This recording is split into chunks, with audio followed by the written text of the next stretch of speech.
उसका ये एक कंप्यूटर एनिमेटेड कॉमेडी मूवी है जो कि 2017 में आई थी। क्या आप सभी लोगों ने भी कभी ये इमेजिन किया है कि अगर आप सिंगल चाइल्ड होते और आपका प्यार किसी दूसरे बच्चे को मिलने लग जाता तो आप लोग कैसा फील करते? ऐसा ही कुछ हमें इस मूवी में देखने को मिलेगा। तो चलिए बिना प्रतीक्षा कराए मैं आपको ले चलती हूँ एक ऐसे बॉस बेबी से मिलाने जो कि नॉर्मल बच्चों से बिल्कुल डिफरेंट है।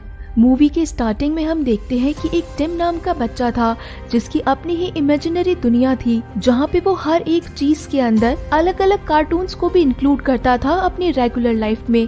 वो सोचता था कि मैं मेरे मम्मी डैडी के लिए और मम्मी डैडी के लिए मैं बिल्कुल परफेक्ट है, हम लोगों को किसी और की जरूरत ही नहीं है। टिम के मम्मी डैडी काफी बिजी रहते थे लेकिन फिर भी वो टिम को बहुत प्यार किया करते थे और टिम कभी नहीं चाहता था कि उसकी लाइफ में और कोई आए। और इसके बाद हमें दिखाया जाता है कि बेबीज असल में आते कहाँ से हैं। हम देखते हैं हेवन के अंदर बहुत सारे बेबीज हैं जिनको ग्रूम किया जा रहा था और रेडी किया जा रहा था फैमिली को भेजने के लिए। लेकिन उनमें से कुछ बेबीज होते हैं जो कि काफी स्मार्ट थे और इन स्मार्ट बेबीज को फैमिलीज में नहीं भेजा जाता है बल्कि मैनेजमेंट टीम में भेजा जाता है। यानी कि ये बच्चे ऑर्डिनरी बेबीज से डिफरेंट होके अब ऑफिस वर्क भी करेंगे। टिम का वो दिन बिल्कुल रेगुलर डेज जैसा ही था। वो सो के उठा था और उसे आज भी याद है कि ये जो नया बेबी इसके लाइफ में आने वाला है वो टैक्सी से उतरा था। इसने ब्लैक कलर का सूट पहन रखा था और मम्मी डैडी इसे अपनी गोदी में उठा के ले आए थे। उसने पूरे घर पे कब्जा कर लिया था, हर जगह उसी की चीजें थी और अब वो मेरे साथ में पिक्चर्स भी शेयर करने लगा था। हर टाइम मम्मी डैडी उसको अटेंशन दिया करते थे। टिम परेशान इसलिए था क्योंकि उसे उसके मम्मी डैडी का प्यार नहीं मिल रहा था, ना ही अटेंशन, ना ही स्टोरीज, ना ही हक, कुछ भी नहीं मिल रहा था। एक दिन जब टिम के मम्मी डैडी सो रहे थे तो फोन की बेल बजती है। टिम को पता चलता है कि फोन पे बात करने वाला और कोई नहीं बल्कि छोटा बेबी ब्रदर है जो कि बोल सकता है। और जब बेबी को ये बात पता चलती है कि टिम ने पहचान लिया है कि मैं एक नॉर्मल बेबी नहीं हूँ तो वो टिम को बताता है कि तुम्हें इस मसले से दूर रहना चाहिए, मैं यहाँ पे किसी स्पेशल मिशन के लिए आया हूँ, मैं तुम्हारे जैसा कोई नॉर्मल बेबी नहीं हूँ। टिम कहता है कि मैं ये सारी बात मम्मी डैडी को बता दूंगा, मुझे तो पहले से ही शक था कि तुम नॉर्मल बच्चे हो ही नहीं सकते। यहाँ वो बेबी टिम को और इन्फ्लुएंस करता है। वो कहता है कि मम्मी डैडी अब मुझसे प्यार करते हैं, तुम बड़े हो चुके हो और मम्मी डैडी छोटे बच्चों से प्यार करते हैं। टिम इमोशनल था क्योंकि उसे लगता था कि मम्मी डैडी अब उसे बिल्कुल भूल चुके हैं। इसीलिए वो सोचता है कि अब मुझे बताना ही पड़ेगा मम्मी डैडी को कि ये एक नॉर्मल बेबी नहीं है बल्कि आप लोग इसे जानते भी नहीं है, ये तो कहीं और से ही आया है और इसी के लिए मुझे ये सारे प्रूफ इकट्ठे करने पड़ेंगे। टिम एक माइक लेता है जिससे कि वो वॉइस रिकॉर्ड कर सके। छोटे बेबी ने एक मीटिंग बुलाई थी जिसके अंदर अटेंड करने वाले और कोई नहीं बल्कि बाकी छोटे छोटे बेबीज थे। बेबी को पता चल चुका था कि टिम इसकी वॉइस रिकॉर्ड कर रहा है, इसलिए वो दूसरे बेबी को बोल के वहाँ पे शोर करवाना शुरू कर देता है। लेकिन टिम भी इनकी बातें सुन ही रहा था। वहाँ पे पता चलता है कि ये छोटा बेबी जिस चीज की मीटिंग ले रहा था वो ये था कि इंसान अब बेबीज को प्यार करना कम कर रहे हैं। हमारे पास में एक नया राइवल आ चुका है जो कि है डॉग्स। मम्मी डैडीज आजकल बच्चों से ज्यादा डॉग्स को पसंद करने लग गए हैं और अगर ऐसा ज्यादा टाइम तक चलता रहा तो हमारा बिजनेस तो बंद समझो और इसीलिए हमें अर्थ पे भेजा गया है। वो बाकी बेबी से पूछता है कि क्या तुम लोगों को पता चला है क्योंकि तुम्हारे मम्मी डैडी भी पपी कंपनी में ही काम करते हैं। ये सारी चीजें टिम ने एक कैसेट के अंदर रिकॉर्ड कर ली थी और अब वो जाके अपने मम्मी डैडी को दिखाने वाला था कि ये बेबी नॉर्मल नहीं है। लेकिन मम्मी डैडी तक पहुंचने से पहले ही टिम को बॉस बेबी और उसके बाकी फ्रेंड्स ने काफी ज्यादा बॉदर करना स्टार्ट कर दिया था। ये सभी लोग टिम के पीछे पड़ चुके थे और वहाँ इनके मम्मी डैडी सोच रहे थे कि हमारे बच्चे आपस में कितने अच्छे से खेल रहे हैं।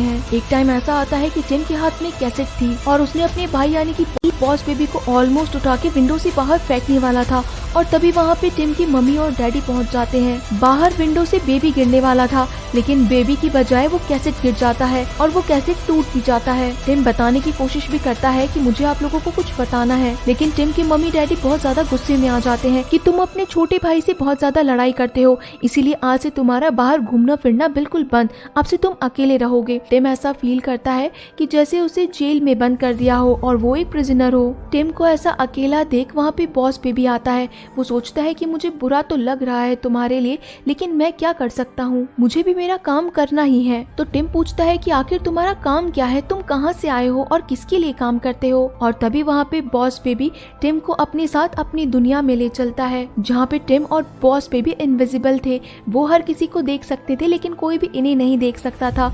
वहाँ पे सारे इंटेलिजेंट बेबीज थे जो कि मैनेजमेंट टीम से थे।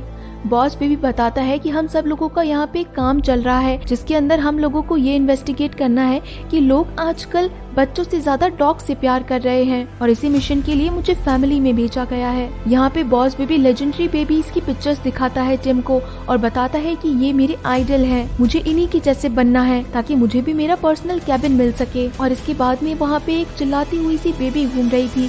टिम पूछता है कि ये कौन है, तो बॉस बेबी बताता है कि ये हमारी भी बॉस है। बॉस बेबी वहाँ सुनता है कि अगर उसने अपना मिशन जल्द ही पूरा नहीं किया तो उसे जॉब से फायर कर दिया जाएगा। टिम पूछता है तो इससे होगा क्या, तो बॉस बेबी बताता है कि अगर मुझे जॉब से फायर कर दिया गया तो मैं एक नॉर्मल बेबी बन जाऊंगा, जो कि मैं कभी भी नहीं चाहता। हम दोनों साथ में बड़े होंगे, क्या तुम यही चाहते हो? ये चीज सोच के तो टिम और ज्यादा डर जाता है और बोलता है कि मैं कभी नहीं चाहता कि तुम मेरे साथ बड़े हो, इसलिए मैं तुम्हारी हेल्प करूंगा। इन दोनों को पता चलता है कि इनकी मम्मी डैडी की कंपनी के अंदर बच्चों को भी ले जाया जा सकता है, लेकिन टिम को अभी पता है उसे घर पे ही रुकना है।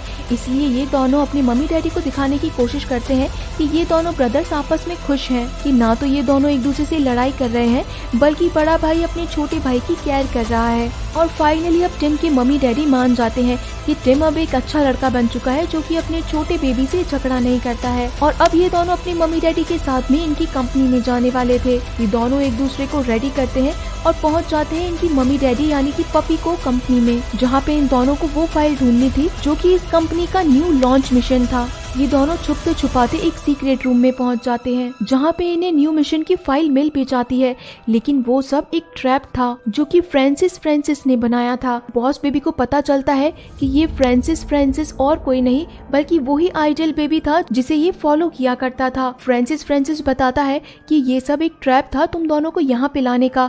मेरा मेन मिशन था कि तुमसे मैं वो सुपर टॉनिक मिल्क ले सकूं जिससे मैं ऐसा पपी बना सकूं जो कि कभी बड़ा ही ना हो, और उसके बाद में तुम बेबीज को कोई पसंद नहीं करेगा, सब जने सिर्फ पपीज को ही प्यार करेंगे। ये ऐसे पपीज होंगे जो कि कभी बड़े ही नहीं होंगे। फ्रांसिस बताता है कि मुझे भी यही मिशन मिला था, लेकिन मैं जब अपना मिशन पूरा नहीं कर पाया तो मुझे कंपनी से बाहर निकाल दिया गया और मैं एक नॉर्मल बेबी बन गया और ऐसे ही बड़ा हुआ, और अब मैं नहीं चाहता कि तुम्हारी कंपनी आगे रन करे, इसी कारण मैंने पपीज बनाए हैं। फ्रांसिस टिम को बोलता है कि तुम्हारे मम्मी डैडी अब मेरे साथ जाएंगे और इसके बाद में मैं उन्हें खत्म भी कर दूंगा। तो टिम बोलता है कि हमारे मम्मी डैडी हमें कभी छोड़ के नहीं जाएंगे, लेकिन फ्रांसिस कहता है कि मैंने इसका अरेंजमेंट पहले ही कर लिया था। यहाँ फ्रांसिस ने अपने भाई को भेजा था as a babysitter. Tim को टेंशन हो रही थी अपनी मम्मी डैडी की, वहीं पे बॉस बेबी को टेंशन हो रही थी कि अगर इनकी कंपनी बंद हो गई तो मेरा काम भी खत्म हो जाएगा और मैं हमेशा के लिए बेबी बन जाऊंगा। हमें हमारे मम्मी पापा को बचाना पड़ेगा। इसी कारण वो वहाँ पे बेबी सिटर को चकमा दे देते हैं और वहाँ से भाग निकलते हैं,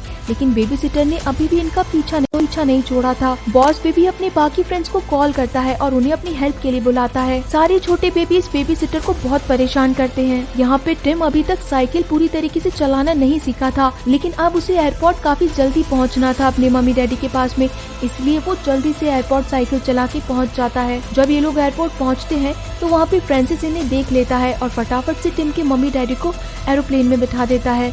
टिम और बॉस बेबी लेट हो चुके थे। टिम बॉस बेबी पे काफी ज्यादा गुस्सा करता है कि ये सब तुम्हारे कारण हो रहा है, तुम अगर हमारी लाइफ में आते ही नहीं तो मेरे मम्मी डैडी अभी मेरे पास होते। लेकिन इवनिंग होने तक बॉस बेबी अपने बड़े भाई यानी कि टिम को वापस से मना लेता है कि हम दोनों को उन तक पहुंचना ही पड़ेगा, और अब इन दोनों ने फिर से एक छोटी सी टीम बना ली थी। ये दोनों वहाँ पे गार्ड को पागल बना देते हैं और प्लेन के अंदर पहुंच जाते हैं। वहाँ पे वो एयर होस्टेस को कहते हैं कि हम कैप्टन के बच्चे हैं, और इसके बाद में टिम बेबी बॉस को कहता है कि क्या तुम कभी नॉर्मल बेबी की जैसे बड़े भी हुए थे या नहीं हुए थे, तुम्हें भी एंजॉय करना चाहिए। और ये दोनों फिर से अपनी इमेजिनरी दुनिया में चले जाते हैं। इसके बाद प्लेन लैंड करने पे इन लोगों को पहुंचना था जहाँ पे पपी को कंपनी एक न्यू पपी लॉन्च करने वाली थी, इसलिए ये लोग लड़कियों से लिफ्ट लेते हैं और वहीं पे पहुंच जाते हैं जहाँ पे लॉन्चिंग होने वाली थी। वहाँ पे फ्रांसिस सभी लोगों के सामने अनाउंस करता है कि हम लोग न्यू पपी लॉन्च करने वाले हैं जो कि कभी बड़ा ही नहीं होगा। सारी पब्लिक उस पपी को देख के बिल्कुल पागल सी हो जाती है, और तभी वहाँ पे टिम के पेरेंट्स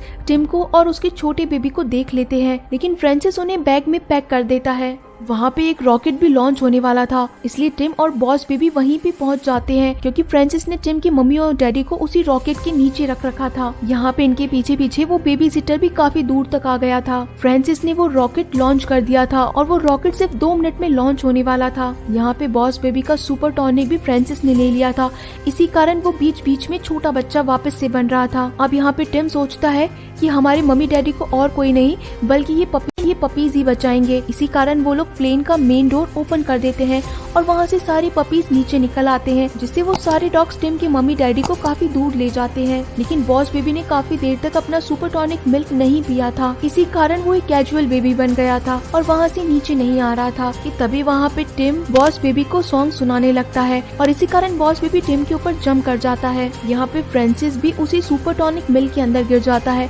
और वो भी एक बेबी ही बन जाता है। अब यहाँ पे बॉस बेबी का मिशन पूरा हो चुका था, यानी कि वो जो डॉग लॉन्च था वो रुक चुका था, इसीलिए अब उसे प्रमोशन भी मिल जाता और यहाँ पे टिम की प्रॉब्लम सॉल्व हो चुकी थी कि ये बॉस बेबी भी यहाँ से चला जाएगा, यानी कि मम्मी डैडी का सारा प्यार अब सिर्फ और सिर्फ मुझे ही मिलेगा। लेकिन जाने से पहले टिम और बॉस बेबी काफी ज्यादा इमोशनल थे क्योंकि बॉस बेबी ने इस घर में रह के बहुत सारी मेमोरीज कलेक्ट की थी। बॉस बेबी अपने बाकी फ्रेंड्स से मिलता है और वहाँ से कार में बैठ के चला जाता है। यहाँ पे घर पे टिम के मम्मी डैडी की मेमोरी इरेज करने के लिए बाकी छोटे बेबीज आए थे जो कि बॉस बेबी की सारी मेमोरी इरेज कर रहे थे टिम के पेरेंट्स के दिमाग में से, और वो हर चीज भी हटा रहे थे जो कि बॉस बेबी की थी। यहाँ पे बॉस बेबी की कंपनी के अंदर उसे बहुत अच्छा प्रमोशन मिल चुका था, कैबिन मिल चुका था और हर एक चीज अपनी पर्सनल मिल चुकी थी, लेकिन फिर भी वो टिम को याद कर रहा था। यहाँ पे टिम के मम्मी डैडी भी अब टिम को बहुत ज्यादा टाइम देने लग गए थे, लेकिन टिम यहाँ पे बॉस बेबी को मिस कर रहा था। टिम एक दिन लेटर लिखता है बॉस बेबी को और वो कहता है कि तुम वापस से आ जाओ हमारे पास रहने के लिए, मैं तुम्हें अपना छोटा भाई बना लूंगा और हमेशा तुम्हारे साथ रहूंगा। ये चीज सुन के बॉस बेबी अपनी जॉब छोड़ के वापस से एक नॉर्मल बेबी बन के एक फैमिली में आ जाता है। टिम की अगली सुबह होती है और वो देखता है कि बॉस बेबी फिर से उन्हीं के घर में आ चुका है और हमें पता चलता है कि ये सारी कहानी टिम ही सुना रहा था अपनी बेटी को। वो बताता है कि ये तुम्हारे अंकल है, यानी कि तुम्हारे चाचू, जो कि बॉस बेबी है, और हम लोगों को पता चलता है कि एक और न्यू बॉर्न बेबी हुई है, नॉर्मल बेबी नहीं बल्कि बॉस बेबी है, यानी कि मैनेजमेंट टीम से। और इसी के साथ में गाइस ये मूवी यहीं पे खत्म हो जाती है। इसका जो नेक्स्ट पार्ट आने वाला है ऑफिशियली वो 2021 में ही आने वाला है, जो कि अगले महीने रिलीज होने वाली है। तो गाइस जैसे ही इसका सेकंड पार्ट आता है मैं आप सभी लोगों के लिए ये मूवी भी ले आऊंगी। आप लोगों को कैसी लगी है ये मूवी मुझे जरूर बताइए।